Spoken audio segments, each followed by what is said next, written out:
দোরগোড়ায় কড়া নাড়ছে কিন্তু গরম ঋতু, তাই ডাঁটা আলুর ঝোল। ডাঁটা, টমেটো, জিরে আদা বাটা, মসুর ডাল বাটা। ডাঁটাটাকে তেলেতে হালকা করে ভেজে তুলে রাখলাম, একটা টমেটো দিয়ে দিলাম, হলুদ কাশ্মীরি লঙ্কার গুঁড়ো দিয়ে দিলাম, মশলা এখন দেবো না, সেদ্ধ করা আলুটা দিয়ে একটু নেড়ে জল দিয়ে দিলাম।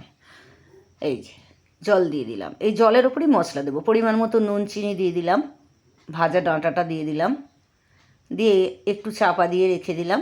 তারপর এই যে জিরে আদা, সামান্য জিরে আদা বাটা গুলে দিয়ে দিলাম ঝোলেতে।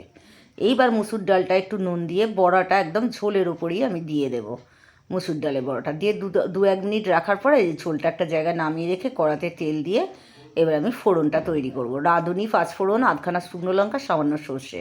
ফোড়নটা আমি ঝোলের ওপরে ঠেলে দেবো। দুর্দান্ত স্বাদ এই মুসুর ডাল বাটা দিয়ে ডাঁটা আলুর ঝোল।